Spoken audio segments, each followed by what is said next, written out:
이런들 어떠하며 저런들 어떠하리. 그냥 사는 것이다. 깊은 밤 홀로 앉아 가쁜 숨을 몰아쉬는 그대에게 묻습니다. 오늘 하루 그대의 마음은 평안하셨습니까? 세상은 왜 이토록 내 마음 같지 않은지, 사람들은 왜 그리 무례하고 어리석게만 느껴지는지, 가슴 속에 맺힌 응어리가 그대를 잠 못 들게 하지는 않았습니까? 옳고 그름을 따지느라 에너지를 다 써버린 채 껍데기만 남은 몸으로 이 자리에 앉아 있지는 않습니까?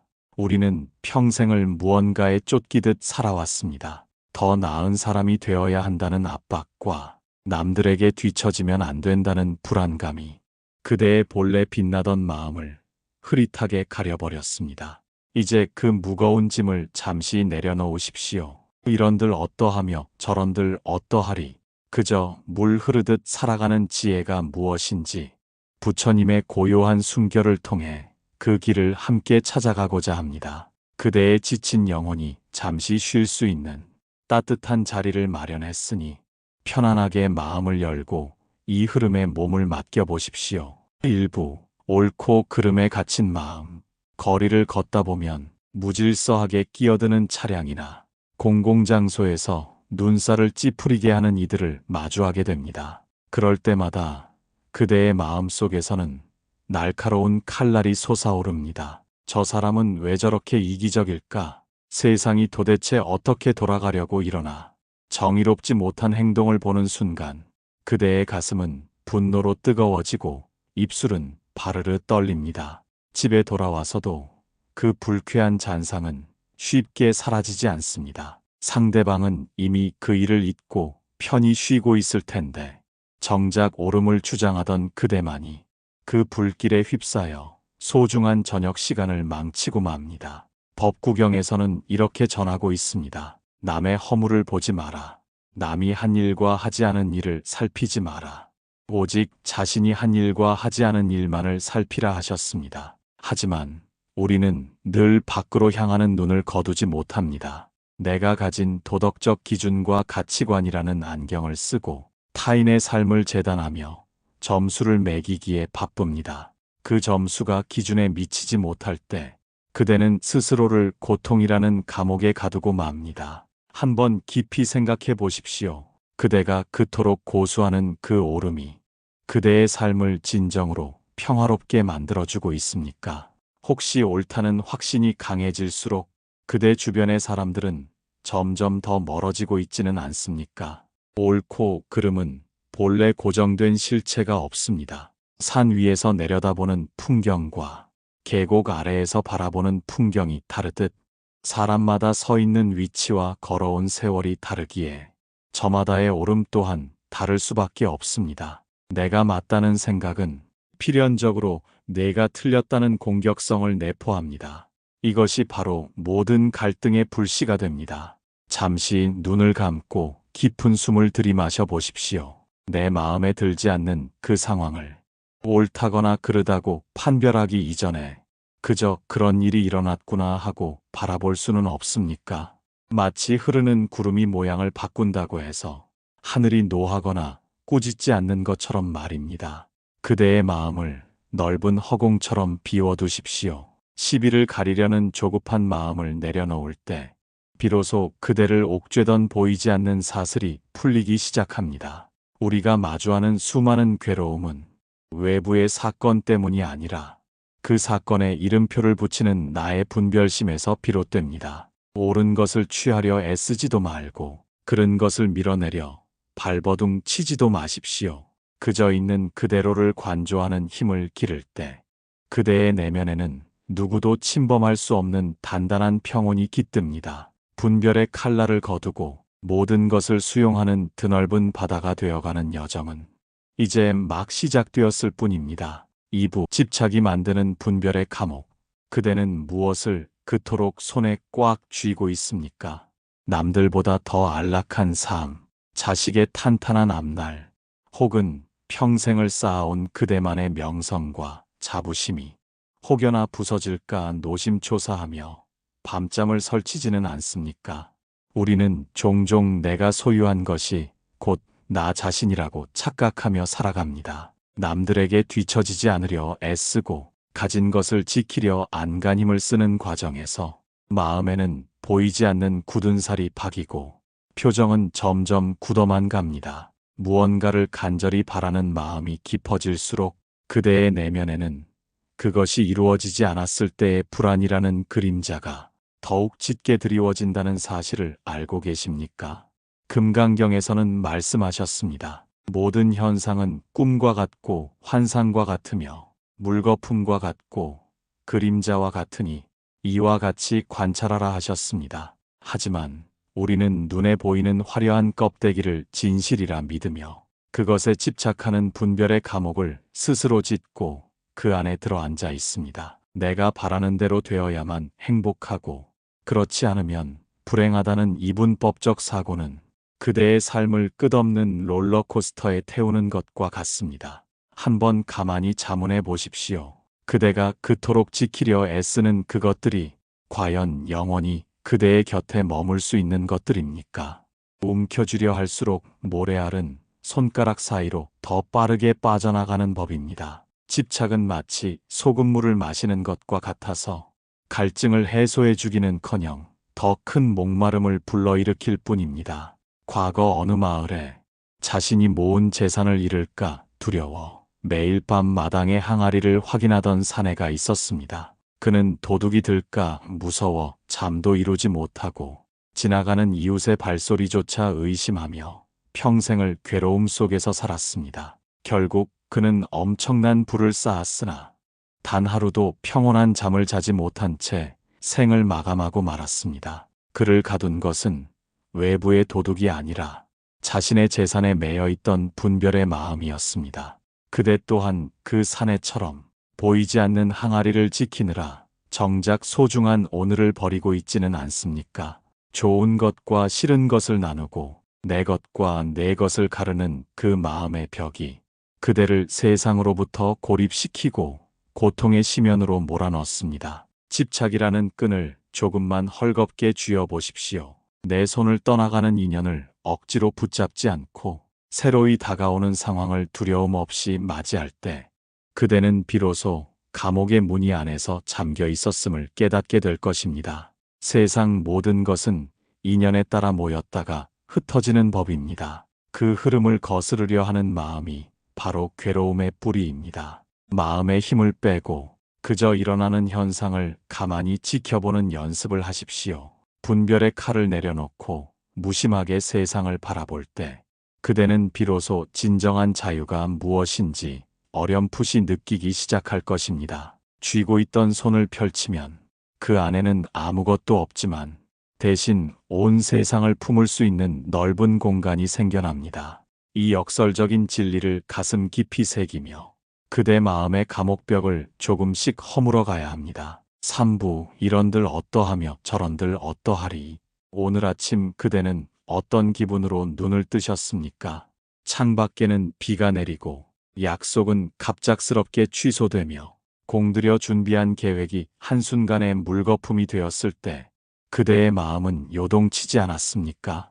우리는 인생이라는 무대 위에서 늘 완벽한 각본을 쓰고 그대로 연기하기를 갈망합니다. 하지만 삶은 우리의 대본을 비웃기라도 하듯 시시때때로 예상치 못한 변수를 던져줍니다. 그때마다 화를 내고 좌절하는 것은 마치 흐르는 강물을 막아 세우려 돌을 던지는 것과 같습니다. 돌을 던질수록 물결은 거세지고 정작 물줄기는 단 한 치도 멈추지 않습니다.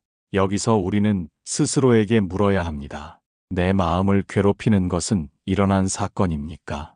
아니면 그 사건이 일어나지 말았어야 했다는 그대의 고집입니까?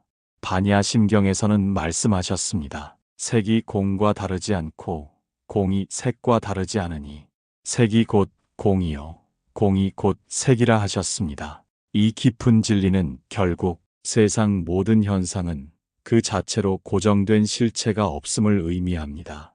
좋은 일이 생겼다고 해서 영원히 기쁠 것도 아니며 나쁜 일이 닥쳤다고 해서 그것이 끝도 아닙니다. 이런들 어떠하며 저런들 어떠하리라는 마음은 결코 무책임한 방관이나 포기가 아닙니다. 그것은 삶의 거대한 흐름 앞에 선 인간이 가질 수 있는 가장 겸허하고도 강력한 긍정의 힘입니다. 과거 어느 산사에 마을 사람들이 억울한 누명을 씌워 거세게 비난할 때도 그저 그러한가 보군요 하고 짧게 답하며 묵묵히 제 갈 길을 가던 수행자가 있었습니다. 나중에 오해가 풀려 사람들이 무릎을 꿇고 사죄할 때도 그는 다시 한번 그저 그러한가 보군요 하며 엷은 미소를 지어 보일 뿐이었습니다. 그에게는 비난도 칭찬도 지나가는 바람과 같았기에 마음에 아무런 생채기를 내지 못했습니다. 이것이 바로 경계에 끄달리지 않는 대자유인의 모습입니다. 그대 또한 오늘 하루 마주하는 수많은 어긋남 앞에서 이 주문을 외워보십시오. 이러면 이런대로, 저러면 저런대로, 그저 인연이 그러하여 일어난 일임을 받아들이는 것입니다. 뜨거운 태양이 내리쬐면 그늘을 찾으면 그만이고, 차가운 눈이 내리면 옷깃을 여미면 그만입니다. 날씨를 탓한다고 해서 구름이 걷히지는 않습니다. 마음의 저항을 멈출 때 비로소 세상은 있는 그대로의 평온한 얼굴을 드러냅니다. 우리가 고통이라 부르는 것들의 상당수는 사실 나의 기준에 세상을 맞추려다 생기는 마찰음일 뿐입니다. 그 마찰의 소리를 잠재우고 부드럽게 세상과 맞물려 돌아가는 지혜를 배워야 합니다. 삶의 긴 여정 속에서 그대를 괴롭히던 수많은 조건부 행복들을 이제는 놓아주십시오. 무언가가 되어야만 하고 무언가를 가져야만 한다는 강박에서 벗어나 지금 이 순간 존재하는 것만으로도 충분하다는 사실을 깨달아야 합니다. 비가 오면 비를 즐기고 바람이 불면 바람을 타는 무심의 태도가 그대의 삶을 얼마나 가볍고 경쾌하게 만들어줄지 상상해 보십시오. 세상을 바꾸려 애쓰는 대신 세상을 바라보는 그대의 마음 안경을 닦으십시오. 그때 비로소 그대는 어떤 상황 속에서도 춤추듯 살아가는 법을 터득하게 될 것입니다. 이러한 수용의 끝에서 마주하게 될 고요한 평화는 세상의 그 어떤 보석보다도 값진 그대의 본래 면목입니다. 4부 완벽을 내려놓는 순간 그대는 혹시 스스로를 쉼없이 채찍질하며 완벽이라는 높은 성벽을 쌓고 있지는 않습니까? 집안 구석의 먼지 하나도 자신의 사소한 말실수 하나도 용납하지 못해 자책하며 남들에게는 관대하면서도 정작 자신에게는 서슬퍼런 칼날을 들이대며 살지는 않습니까?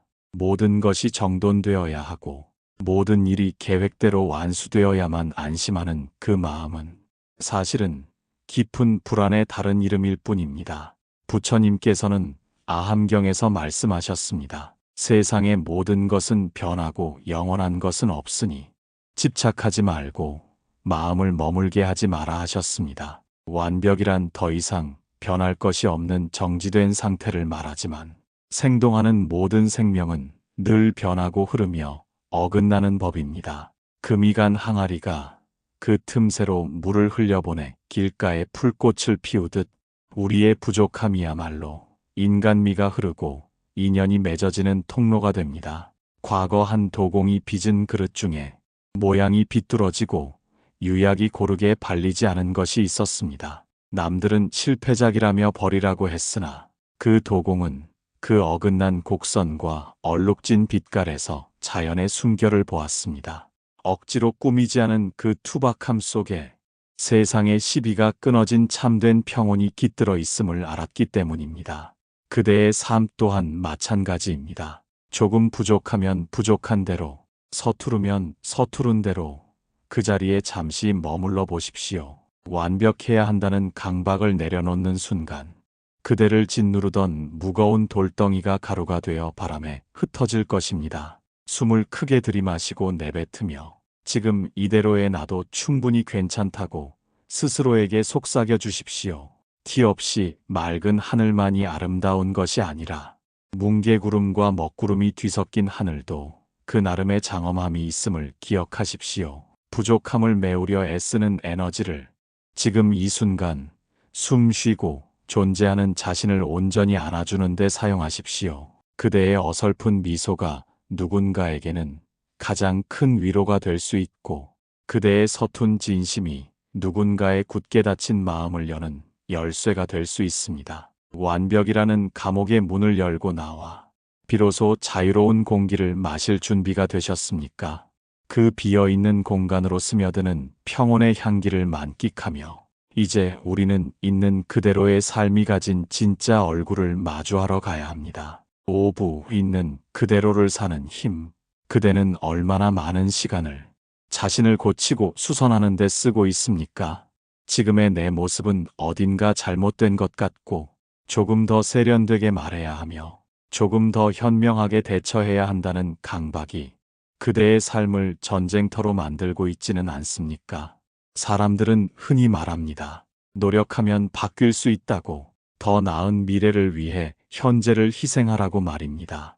하지만 그렇게 달려온 끝에 기다리고 있는 것은 정말로 그대가 원하던 안식이었습니까? 아니면 또 다른 부족함을 찾아내어 스스로를 들볶는 끝없는 결핍의 순환이었습니까?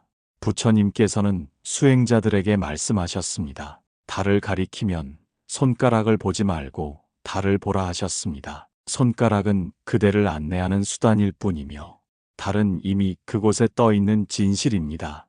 그대라는 존재 또한 이미 온전한 달과 같습니다. 구름이 가렸다고 해서 달이 사라진 것이 아니듯 그대의 서툼과 아픔이 있다고 해서 그대의 본질이 훼손되는 것은 아닙니다. 있는 그대로를 산다는 것은 게으름에 빠져 아무것도 하지 않는 것이 아닙니다. 그것은 내 안에 일어나는 모든 감정과 외부에서 닥쳐오는 모든 상황을 부정하거나 왜곡하지 않고 온전히 인정하는 용기입니다. 슬픔이 오면 슬퍼하고 기쁨이 오면 기뻐하되 그 감정에 휘둘려 자신을 잃지 않는 중심을 잡는 일입니다. 현대 심리학에서도 말하길 저항하는 것은 지속된다고 하였습니다. 어떤 감정을 억누르려 할수록 그 감정은 더 큰 힘을 얻어 그대의 무의식을 잠식합니다. 화가 날 때 화내지 않으려 애쓰며 자책하는 대신 내 안에 화가 일어나고 있구나 하고 가만히 지켜보십시오. 그저 비판 없이 바라보는 것만으로도 그 뜨거웠던 불길은 서서히 사그라듭니다. 이것이 바로 있는 그대로를 사는 이들이 가진 고요한 힘입니다. 우리는 모두 각자의 인연에 따라 피어난 이름 모를 들꽃입니다. 장미가 되려 애쓰는 민들레는 평생을 열등감 속에서 보내지만 자신이 민들레임을 받아들이는 순간 그 노란 꽃잎은 세상 그 무엇보다 찬란한 빛을 발합니다. 그대의 평범함 속에 감춰진 비범함을 발견하십시오. 그대의 상처 속에 깃든 깊은 통찰을 믿으십시오. 애써 바꾸려 하지 않아도 마음의 눈을 뜨면 이미 모든 것이 제자리에 있음을 알게 됩니다. 이제 잠시 모든 판단을 멈추고 자신의 호흡이 들어오고 나가는 것을 느껴보십시오. 숨을 들이마실 때 생명의 활기를 느끼고 내뱉을 때 마음의 찌꺼기를 함께 흘려보내십시오.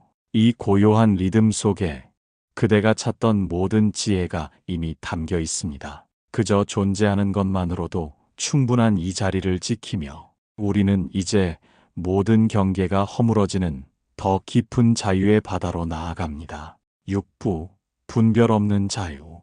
그대의 마음 속에는 지금 이 순간에도 수천 개의 꼬리표가 준비되어 있지 않습니까? 사람을 만나면 나에게 이득이 될지 손해가 될지를 가늠하고 어떤 상황에 놓이면 이것이 행운인지 불운인지를 따지느라 정작 눈앞의 진실을 마주할 여유조차 잃어버리지는 않았습니까? 우리는 평생을 무언가를 선택하고 나머지 하나를 버리는 행위를 반복하며 살아왔습니다. 좋은 것은 취하려 하고 싫은 것은 멀리하려 애쓰는 그 마음이 그대를 끊임없는 갈등의 소용돌이 속으로 밀어넣습니다. 신신명에서는 이렇게 가르치고 있습니다. 지극한 돈은 어렵지 않으니 오직 간택함을 꺼릴 뿐이다. 미워하고 사랑하지만 않으면 명백히 허공처럼 맑으리라 하셨습니다. 여기서 말하는 간택이란 내 입맛에 맞는 것만 골라내려는 분별심을 뜻합니다. 우리가 자유롭지 못한 이유는 세상이 복잡해서가 아니라 세상을 내 기준에 맞춰 조각내려는 그대의 마음 때문입니다. 한번 상상해 보십시오. 바다가 파도가 친다고 해서 괴로워하고 잔잔하다고 해서 기뻐하며 춤을 춘다면 그 바다는 단 한순간도 평온할 날이 없을 것입니다. 바다는 그저 파도가 일면 일어나는 대로, 가라앉으면 가라앉는 대로 그 모든 움직임을 자신의 품 안에서 허용합니다. 그대 또한 마음이라는 드넓은 바다를 가진 존재입니다. 슬픔이라는 파도가 밀려올 때 그것을 밀어내려 하지 마십시오. 불안이라는 안개가 자욱하게 낄 때 그것을 억지로 걷어내려 하지 마십시오. 그저 슬픔이 왔구나, 불안이 머물고 있구나 하고 가만히 지켜보는 것, 거기에 그 어떤 판단의 말도 덧붙이지 않는 것, 그것이 바로 분별 없는 자유의 시작입니다. 우리는 흔히 나쁜 일을 겪지 않는 것이 행복이라 믿지만 진정한 행복은 나쁜 일이 일어나도 그것에 마음이 휘둘리지 않는 단단함에 있습니다. 분별의 안경을 벗어 던지는 순간 세상은 이전과는 전혀 다른 모습으로 그대에게 다가옵니다. 원수라 여겼던 이의 행동 속에서 그가 가진 고통의 뿌리를 보게 되고 실패라 여겼던 순간 속에서 새로운 시작의 씨앗을 발견하게 됩니다. 좋고 나쁨의 경계가 무너지면 그대 앞에는 가로막을 벽이 없는 광활한 대지가 펼쳐집니다. 이것이 바로 부처님께서 말씀하신 걸림없는 마음입니다. 마음의 빗장을 풀고 세상의 모든 소리와 풍경이 그대를 통과해 지나가게 두십시오. 그대가 붙잡지 않으면 그 무엇도 그대를 구속할 수 없습니다. 내가 옳다는 생각조차 내려놓고 내가 특별해야 한다는 상상마저 비워낼 때 그대는 비로소 완전한 자유를 맛보게 될 것입니다. 이러한 무심의 경지는 삶의 거친 파도 위에서 유유히 서핑을 즐기는 서퍼와 같습니다. 파도를 없애려 하지 않고 오히려 그 파도의 힘을 이용하여 나아가는 지혜를 배우십시오. 이제 분별의 감옥에서 완전히 걸어나와 그저 존재하는 모든 것과 화해할 시간입니다. 그대의 내면에 깃든 이 고요한 자유가 삶의 마지막 지점까지 그대를 인도하는 등불이 되어줄 것입니다. 7부 그냥 사는 것의 경지, 그대와 함께 걸어온 이 지혜의 여정도 이제 마지막 고개에 다다랐습니다. 우리는 그동안 옳고 그름의 굴레를 살피고 집착이 만든 감옥의 벽을 더듬으며 비로소 이런들 어떠하며 저런들 어떠하리라는 대자유의 문턱에 섰습니다. 많은 이들이 묻습니다. 그저 산다는 것이 혹시 무기력한 포기나 아무런 의지 없는 방관이 아니냐고 말입니다. 하지만 부처님께서 전하신 그냥 사는 것이라는 말씀은 세상의 이치를 받아들이고 찰나의 순간에 온전히 깨어있는 가장 능동적인 삶의 태도입니다. 반야심경의 가르침처럼 마음에 걸림이 없으므로 두려움이 없고 뒤바뀐 헛된 생각을 멀리 떠나 완전한 평안에 이르는 길입니다. 무언가 대단한 목적지에 도달해야만 삶이 완성되는 것이 아닙니다. 아침에 눈을 떠 맑은 공기를 들이마시는 것, 가족과 따뜻한 밥 한 끼를 나누는 것, 길가에 핀 작은 풀꽃과 눈을 맞추는 그 모든 순간이 이미 그 자체로 완벽한 삶의 목적이자 결과입니다. 과거 어느 깊은 산속에서 평생을 수행한 노스님께 한 젊은이가 찾아와 도가 무엇인지 물었습니다. 스님은 그저 배고프면 밥을 먹고 졸리면 잠을 자는 것이라 답하셨습니다. 젊은이는 누구나 하는 일인데 그것이 어찌 도가 되느냐고 재차 물었으나 스님은 빙그레 웃으며 덧붙이셨습니다. 사람들은 밥을 먹을 때 밥만 먹지 않고 수만 가지 생각을 하며 잠을 잘 때 잠만 자지 않고 수만 가지 번뇌에 시달리지만 나는 오직 밥을 먹고 잠을 잘 뿐이라 하셨습니다. 이처럼 단순하고도 명확한 진리가 바로 그냥 사는 것의 경지입니다. 우리는 늘 내일의 행복을 위해 오늘의 평온을 저당 잡히며 살아갑니다. 하지만 내일은 영원히 오지 않는 환상일 뿐이며 우리가 가질 수 있는 유일한 진실은 오직 지금 이 순간뿐입니다. 이제는 특별해지려는 강박을 내려놓으십시오. 남들에게 증명해 보이려 애쓰던 그 고단한 어깨를 이제는 펴십시오. 그대는 이미 존재 자체로 귀하고 온전한 존재입니다. 무언가를 더 채워야만 빛나는 것이 아니라 그대의 내면에 이미 갖춰진 본래의 빛을 가리고 있던 욕심과 분별의 먼지를 닦아내기만 하면 됩니다. 이런들 어떠하고 저런들 어떠합니까? 인생이라는 긴 여정 속에서 만나는 모든 인연과 사건들은 그저 잠시 머물다 가는 바람과 같습니다. 바람이 불면 부는 대로 흔들리고 바람이 멎으면 멈춘 대로 고요해지는 대나무처럼 그대의 마음을 유연하고도 단단하게 가꾸십시오. 지나온 세월의 상처도 다가올 날들의 불안도 모두 이 찰나의 숨결 속에 녹여보내십시오. 그저 한 걸음 한 걸음 발바닥에 닿는 대지의 감촉을 느끼며 주어진 삶을 온전히 누리는 것보다 더 큰 돈은 없습니다. 이 고요한 깨달음이 그대의 일상에 스며들어 어떤 비바람 속에서도 흔들리지 않는 평화의 꽃으로 피어나길 축원합니다. 그대가 걷는 모든 길에 부처님의 자비로운 광명이 함께하여 매 순간이 환희롭고 매 호흡이 평온하시기를 진심을 다해 두 손 모아 기원합니다. 부디 평안하십시오.